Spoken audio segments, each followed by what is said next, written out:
AOC is stepping up her support of President Biden, emerging as a key surrogate for Biden's re-election campaign for younger people and for progressives. But while she has said she backs the president and his climate agenda, she's also been an outspoken critic of his handling of Israel's war against Hamas. AOC argues that Israel is committing genocide and has called on the administration to stop giving aid to Israel. This was her response when asked what she would say to young progressives or Arab Americans who say that they won't vote for Biden because of what he's enabled in Gaza. I would rather be organizing under the conditions of Biden as an opponent on an issue than Trump, who is not, he seeks to dismantle American democracy. Now take a listen to what President Biden said about AOC a couple of days ago at his Earth Day event. And Representative Ocasio-Cortez in New York, you know, I learned a long time ago, listen to that lady. Listen to that lady. We're going to talk more about another part of the world, too, real quickly.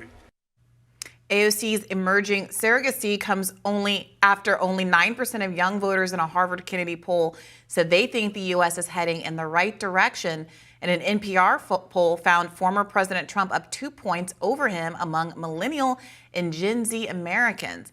Losing as a Democrat young voters to Republicans is a particular slight, and it's hard to see this as being about much else than the war in Gaza. I do think there's some lingering resentments around student debt and some other issues. I don't want to be too overly broad here, but that's exactly why AOC has gotten so much flack from the left at this time. People are asking themselves, what does it mean for AOC to come out and say that she is noting the ICJ's report that this is a plausible genocide, that it is well within the realm of possibility that what our strongest ally Israel is doing is committing a genocide in Gaza with our money.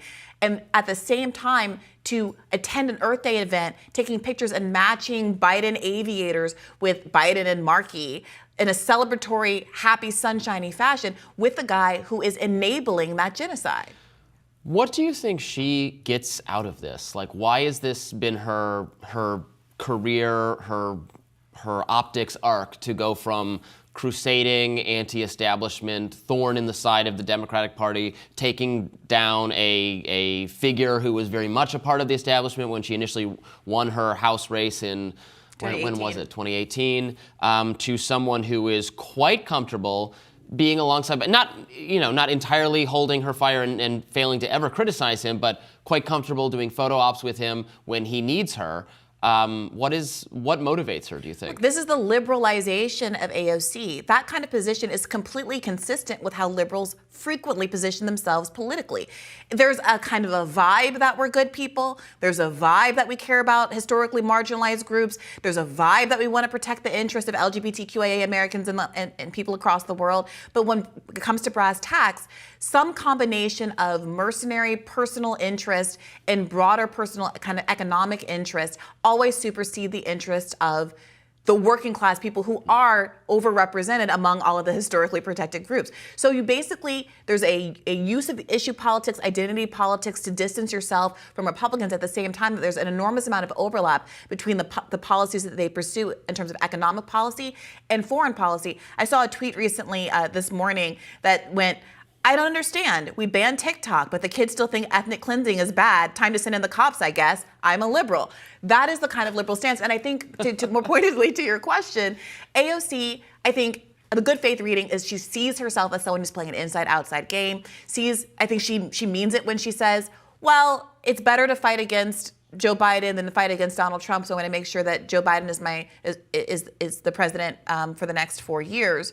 And there is some logic to that until you start to see that the reason we keep having Joe Bidens as candidates is because you give the Democratic Party permission to shut down primaries, to shut down debate. You give the media permission to run cover for Joe Biden, to shut down any conversations about any alternative candidates. And we never get anything better than Joe Biden. Biden then gets permission to go all the way up to the border of what it means to be Donald Trump, to deport more people than Donald Trump, to drill more oil than Donald Trump. For all we know, to have a more hawkish policy on Israel than Donald Trump. I mean, I don't know that he actually does, but pro-Israel people are concerned that Donald Trump would not be willing to do what Joe Biden has done with respect to Israel and Gaza. I mean, they're legitimately spooked over it. Yes. As you should probably take them seriously. Yes, he's blocking. This was another good tweet I saw by Dan Sheehan, who had accumulated the evidence of what Biden has been up to. We've been told Trump is coming, authoritarianism is coming, we have to save democracy. But he queued up just 4 newsy issues that are happening right now in Joe Biden's America. 1, Biden signs a law securing billions in U.S. aid for Ukraine and Israel. Obviously, we discussed that at length on the show. 2, U.S. refuses to back UN calls for probe into mass graves at Gaza hospital. Biden is doing that. Biden's America is refusing to even just block an inquiry into what's going on with these mass graves. 3, Biden administration oil drilling permits outpace Trump. That was a Political report from earlier this year.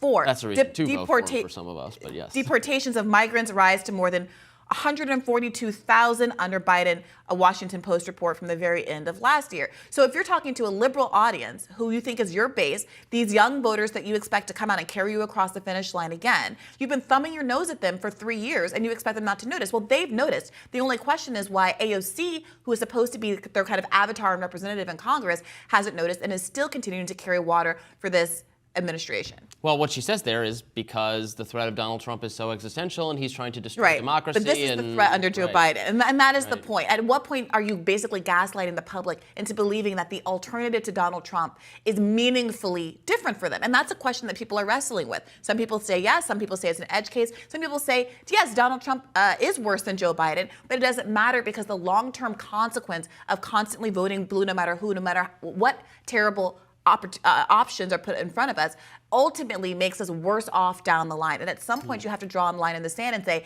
if Democrats, if you want to win, you have to present us with a candidate that's worth voting for. That is on you, not on us, if Joe Biden isn't able to make it across the finish line. Or maybe they don't. It's getting close again. The polls show Biden pulling basically even with Trump nationally and real close in those swing states. So maybe marginalizing young people and the left and progressives and doing the opposite of what they want is a winning campaign strategy after all, as I suspected all along. Well, what Democrats are celebrating is Joe Biden being no longer almost 10 points behind, or especially these swing states, to being just a few points behind. And as we know, in polls, Republicans outperform polls. So that still means that Joe Biden is behind. The sitting president is behind to a guy who's currently being indicted in 4 separate cases. And that is an indictment of Joe Biden as much as it is an indictment of Donald Trump. Yeah. More Rising right after this.